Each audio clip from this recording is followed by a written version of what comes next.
Welcome, Grace. It's really nice to see you and talk to you today. Hi, thanks for having me. I've been excited to finally get to speak with you.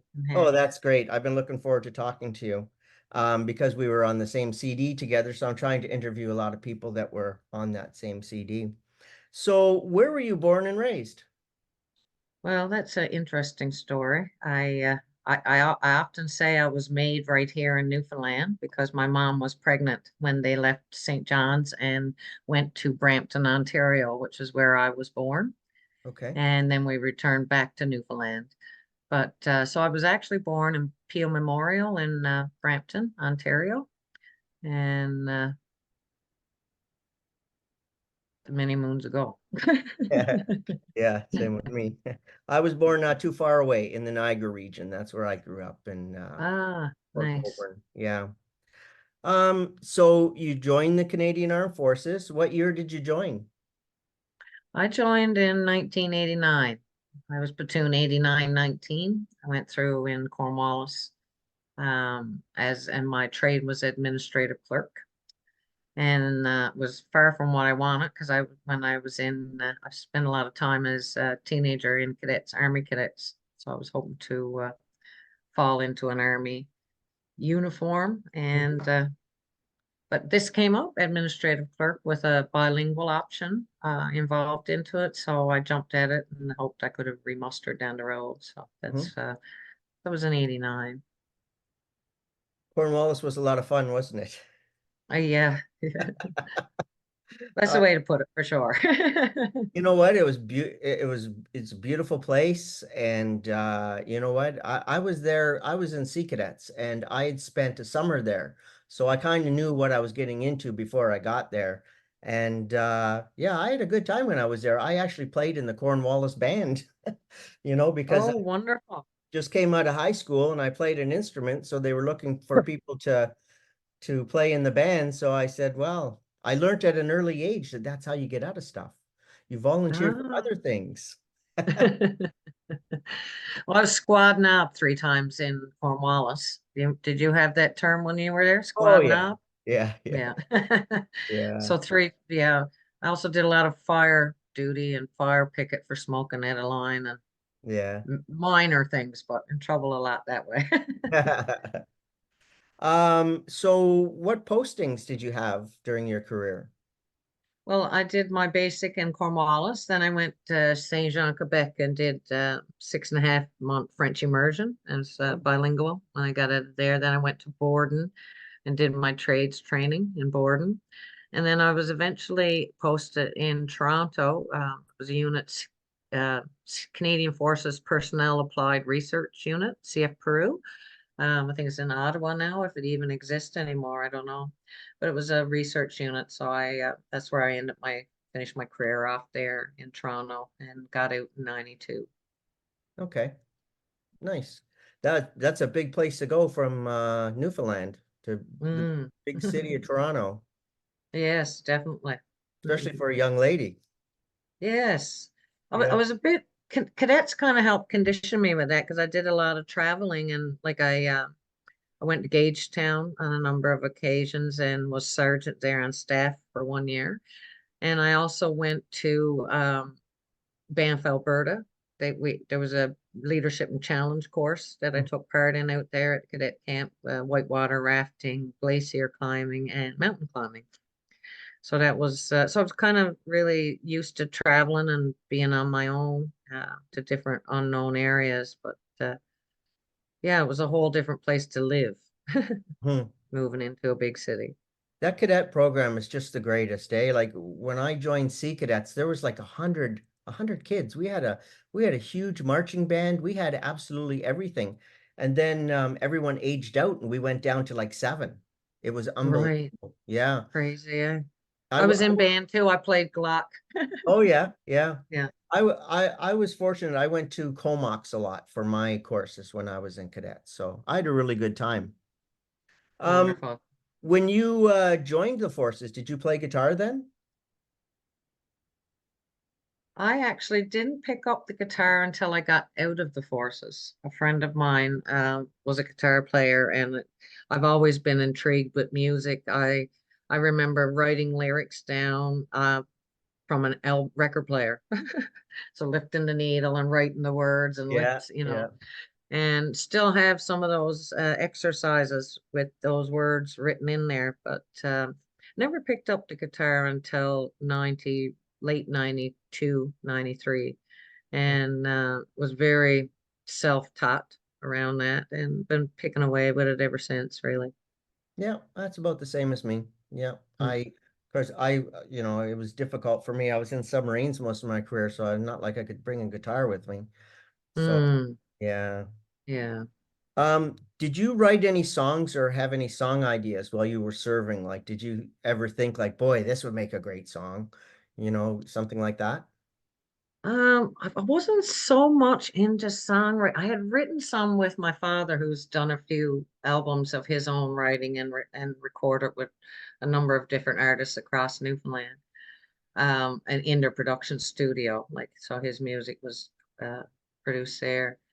But I did a lot of writing of poetry and different pieces. But when I was in boot camp, I actually I don't, did you guys do any singing through boot camp when you were marching at all? Oh yeah, yeah, Yeah. yeah. And it's funny, I've talked to a few different people and they said, oh, no, we never sang. But I led the singing. And one of them was Mama Mama, was a song that I used to do that was a call and repeat. And it's Hmm. actually, I'm recording it on my current album that I'm record in the studios being Oh, produced nice. at net currently.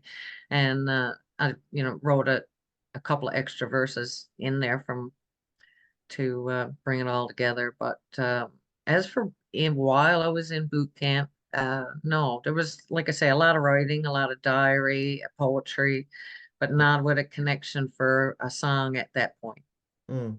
Okay. It kind of came later on. Highlight of it, it really amplified for me when COVID hit. Hmm. COVID was the place that all of that kind of came unleashed for me, and really having I found it really difficult to put it in words, and that's even in the song from where we've kind of met. Hmm.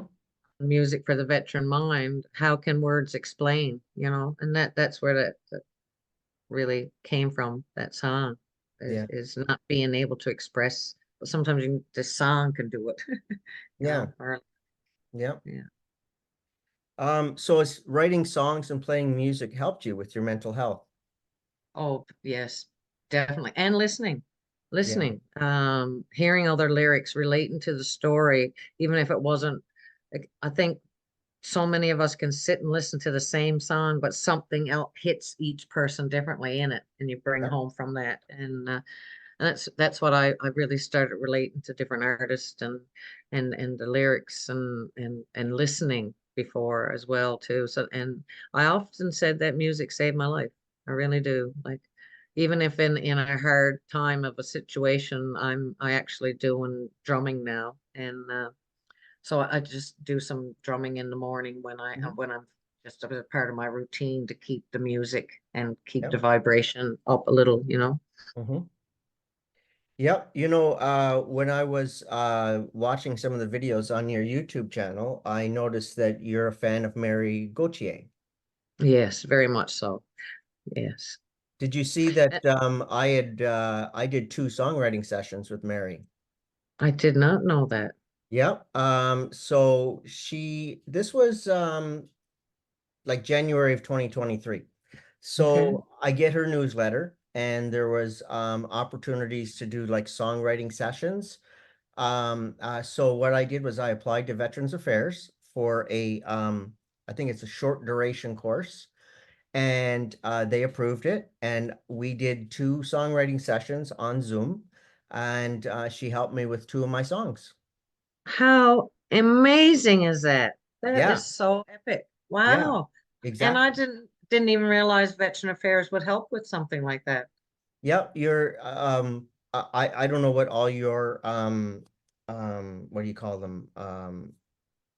What you get from Veterans Affairs, like all your money and stuff like that. But part of me was some educational money. So there was money for short course, and I think it was like $1,000 for a short course. So I applied for it and I got approved, and they sent me the money, and I I sent it to Mary and we scheduled 2 dates and we had 2 1-hour songwriting sessions. And she really, really helped me a lot because I'm a new songwriter. Like I wrote my Mm, first song in 2018 when I was in acute mental health.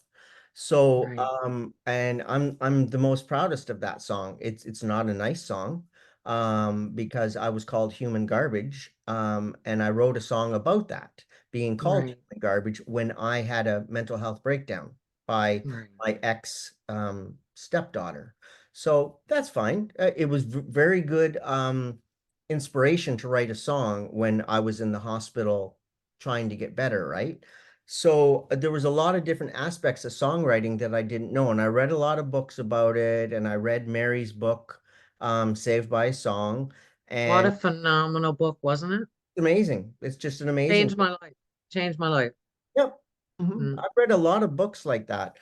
So she helped me take words out that I'd written that I didn't really realize because she said, does that word really need to be there? Does it change the meaning of the song? No, but it's hard to sing. So and I do that all the time. I write the song and then I go back and start taking words out that really don't mean anything. So I learned a lot from her. So yeah, there might be something for you in the future. You never know. wow, yeah, that's pretty fantastic, Yeah, actually. Yeah, yeah. wonderful. Good on you, and good on you that you've been able to, like me, Mhm. use and utilize music as a tool for the therapy of going through our mental health. Absolutely. I don't know where I'd be without it personally. And that's one of the aspects why I wanted to talk to you about it, because like I've talked to some male veterans and I haven't talked to any female veterans yet. And I really wanted your perspective on that, from the female side, because I'm trying to tell stories here to help other people. And I just don't want to be disidentified as for male veterans. I want it identified for male and females because we all go through things that aren't good. That's So so true. Yeah. yeah, yeah. Um, so what have been your musical influences over the years? I mean, living in St. John's, I would be inspired every single day. If I was Mm. or in Newfoundland, sorry. Oh, Uh, definitely. I'd be inspired every single day. The music that comes out of there is unbelievable. My Mm. favorite group for Newfoundland is called the Navigators. Oh, yeah, they're great, aren't they? Yeah, Yeah, I love them.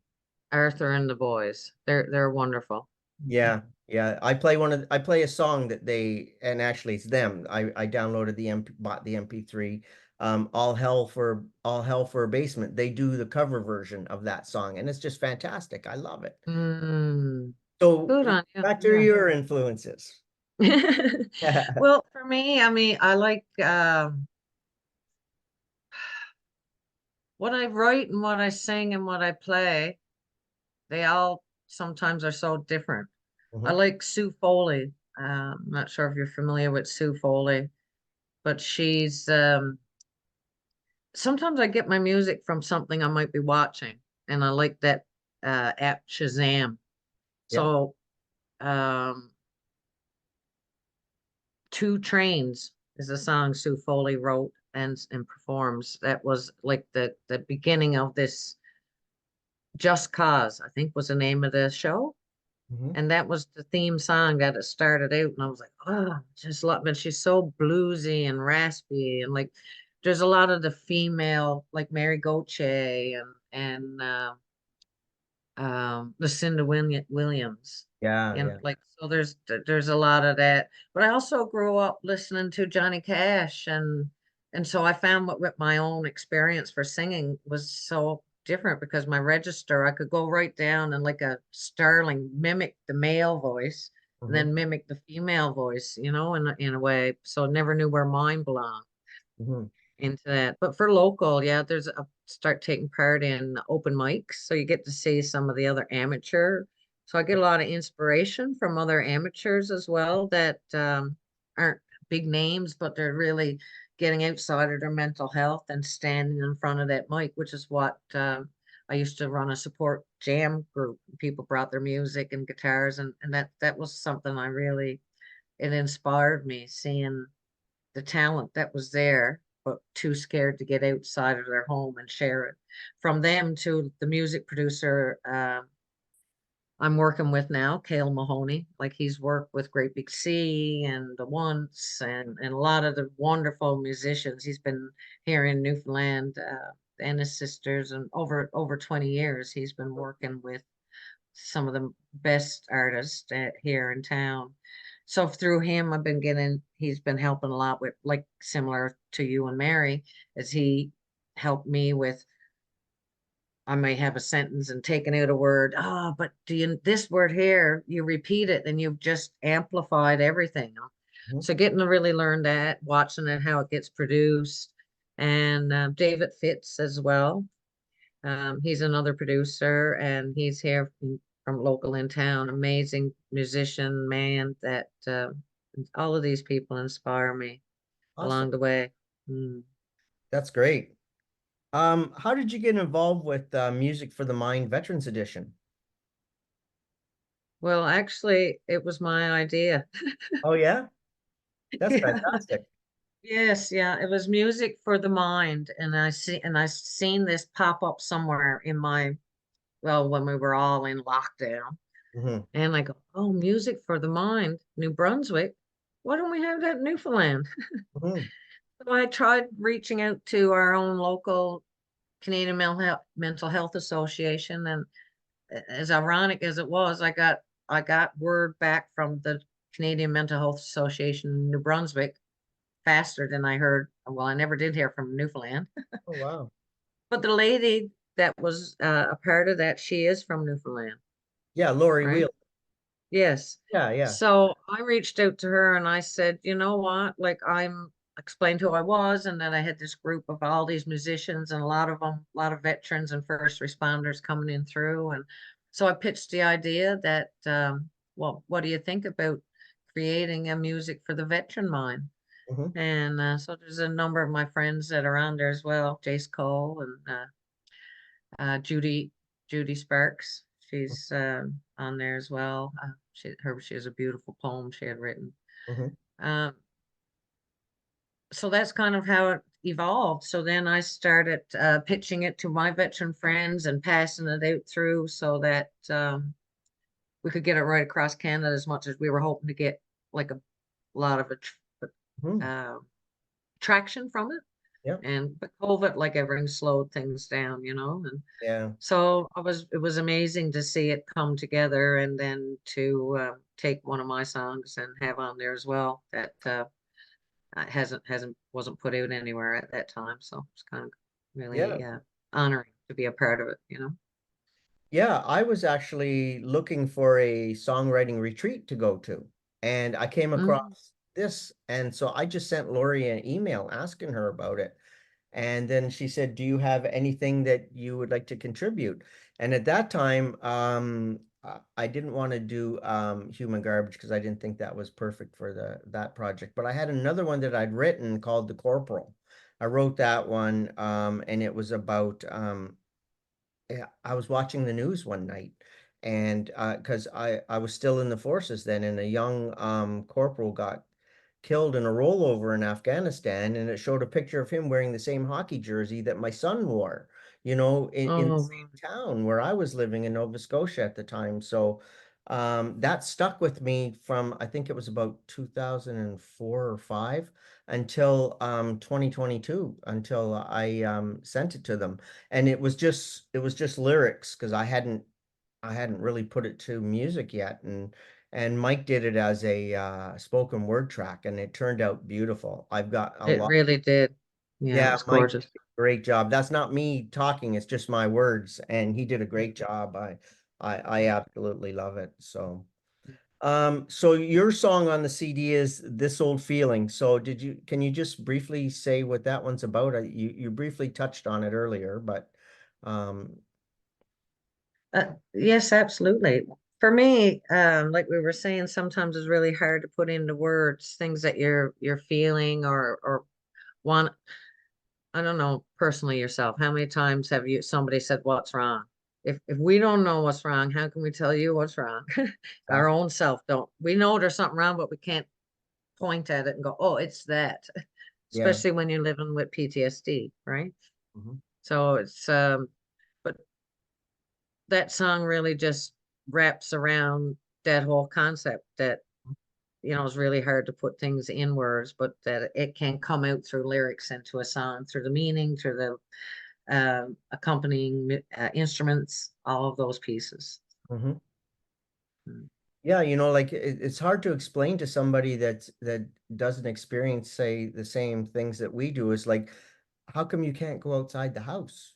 Why? Why can't you get off the couch today? Like, what's your problem? And Yeah, really, right. I was working in a civilian job and I was struggling. I worked for 10 years in a civilian job after I got out, did 25 years in the Navy, and I was struggling. Like, I'd be sitting at my desk and all of a sudden I just had overwhelming depression. And Mm, my friend that sat next to me would say, just like that? And I say, yep. And he'd say, okay, let's go have a coffee. Let's talk this out. So I was very fortunate because he wasn't in the forces or anything, but he just couldn't believe, what he was seeing. mm. Um, I was done there in 2016 when I started getting sick again. I just couldn't go back. So, No, um, it's a struggle, isn't it? There's a yeah, battle that doesn't end. no, no, you're right. It doesn't end. And I think once you find your niche, your happy place, and Mm, you're able, when you're 100% in control, then I feel I start getting better. Like, I bought a house in Quebec, and my partner and her and I, we both do a lot of gardening, and that's really good for mental health. And I play music, and it was, I think 2 weeks ago was the first time I went across the river to Ontario in like over 6 months.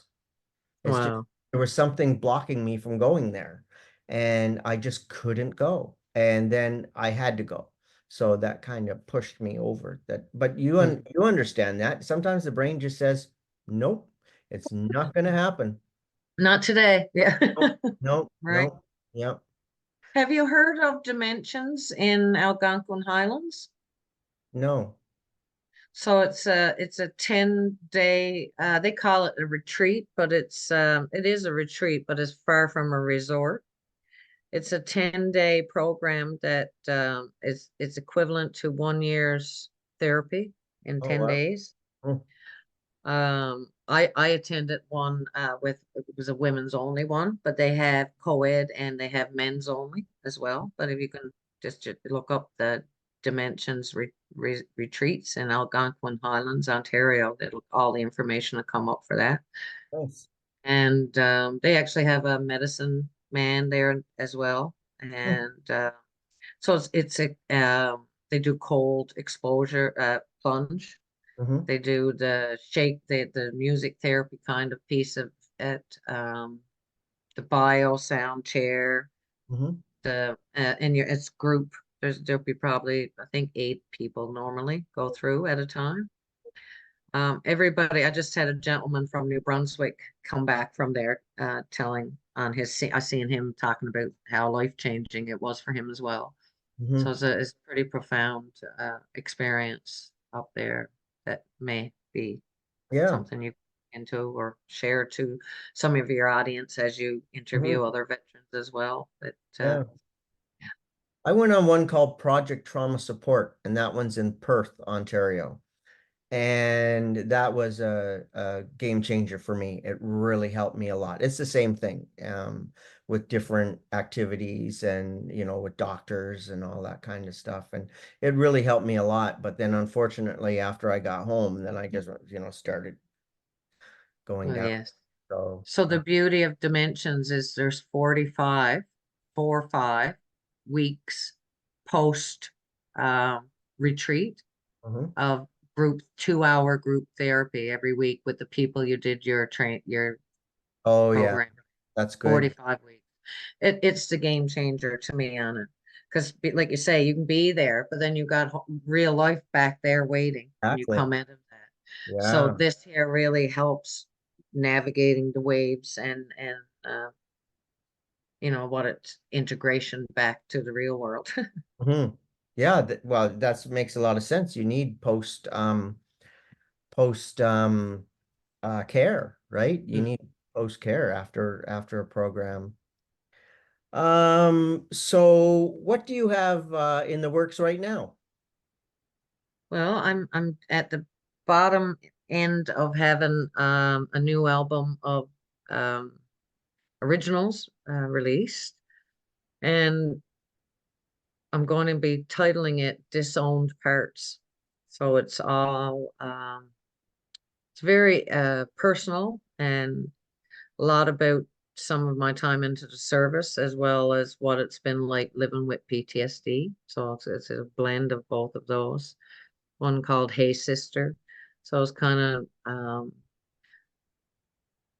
with since World War II, there has been very little history recorded of service women across Canada, really anywhere. So thank you for including us into this Hmm. project that you're working on as well. And so this one for me is to try to help write some history through songwriting. So Nice. there, I'm creating a documentary that kind of got inspired from me doing my own album, along with hearing Mary Gauthier's book and Mhm. reading Mary Gauthier's book, Saved by a Song. And then I thought, how can I bring all of this along with my group that I used to run without having to burn out and get a bigger audience? So Mhm. I thought I'll create a documentary series. And so we're just about finished of the filming and editing of the pilot episode now, which was going to be about myself. And then moving forward, we'll be in bringing other service women into it for the first series. Mhm. And I have long-term dreams and goals because I, like you, don't want to leave anyone out. Mhm. So to me, I see another series then, and it'll be men that you know, and their experiences of what they do, like to shift themselves out of the energy they are in or the space of depression or anxiety that they're in, and what do you do to bring yourself out of it, and highlighting on those points along with writing a song with them about their experiences in the military as well. So Mhm. kind of like an oral history of recording of it. And my song is Finding Grace. So that's the name of the documentary series, and my episode will be called A Soul Song. Because Nice. it's I think I'll be fine. It's a never ending journey, I don't think, to finding ourselves, is it? So Oh, you're it's absolutely right. not just finding myself, but finding that peace and beauty and grace on a more peaceful level, you know. Yeah. So I think that'll be a never going journey. Yeah. Well, that sounds really interesting. I can't wait to see it. And Thank you. that's really good for you. We're doing similar work. I've had interest from a number of people that, like I think I said in the email, that they want to mine this information from these interviews to use to help other people. And I think that's fantastic because, I'm not doing this for them. I'm not doing this for me. I'm doing this for veterans and future veterans because it's going to be on YouTube Mm, forever, right? So that's someone right. Yeah. someone can go back and say, "Oh, geez, look what I found." He interviewed this girl and this is what she said, and because straight from the veteran's mouth, from one veteran to another veteran, because I understand what you're talking about, you understand what I'm talking about. And I think that's the best way to really mine information from somebody, really, to Yeah, get the story. absolutely. And Absolutely. and Mm. never ever do I ever want to go into talking about somebody's trauma. It's not my business. That's very personal. Mm. It's very personal. Like very few people know what I've gone through because I just don't want to talk about it. It's so far in the past Exactly. right Mhm. now to talk about it brings it back up. And then next thing you know, Right. And then once it's up, it's floating there, exactly. right? Yep. Yeah. Just So put it we there. don't, we sound like we're on the same page of that. We don't want to trigger anybody, into any state of depression or lowering of who they are. So it's amazing what you're doing. for I think sure. what you're doing and what I'm doing is we're kind of saying, look at we've had what they call post-traumatic growth. W- Mm, We're having that. Like I'm doing it with my music. I think I have 19 songs out now. You know, I'm not a good singer and I know I'm not a good singer, but I'm doing this for me and to tell yeah, my stories, right? You know, like look at some of the musicians that have been around. Bob Dylan, you can't tell me he's a great singer because he's not a great singer. There's a no. lot of people that are not very good singers, but they write And amazing songs. I don't consider myself one either when I sit with the talent that I see around. Mm, But I don't do it. Like I always said, I'm not, I don't want to be the next Dolly Parton driving around with a boss. But no, if somebody took my song and Mary Gauthier sang it, I'd be same like, with me. see? Yeah. Exactly. That's why I wrote my songs, and that's why I have them out there because I look at them as like a very high level demo. You know, like yeah, I Mm, recorded it, and Mike and I produced it because I work with Mike. We work together, yeah. and then I release it, and that would be a huge goal to have the song recorded by somebody else. That Yes. that would be really good. Well, this has been a fantastic interview, and I really hope that once you get some of your other projects on the go, that we can talk again. Because I'd like to really follow you and follow some of the other people too, and on their growth and how they're doing. I think that would be really nice success story. No, thank you. Yeah, and I'd be all for it as well because you're right. To follow it along and wonder, for anyone that you're interviewing and seeing how that's unfolding for people is a beautiful journey in itself to watch. Yep. Ups or downs. Hmm. So, you know what I mean? Like that's the reality of it. Yep. Excuse me, some of the people that you'll talk to was like, oh, I bottomed out. I'm doing nothing. Yeah. Oh, I And did other that for a people long will be time. like, oh, I just climbed out of the hole Yeah. and now I'm moving on. Yeah.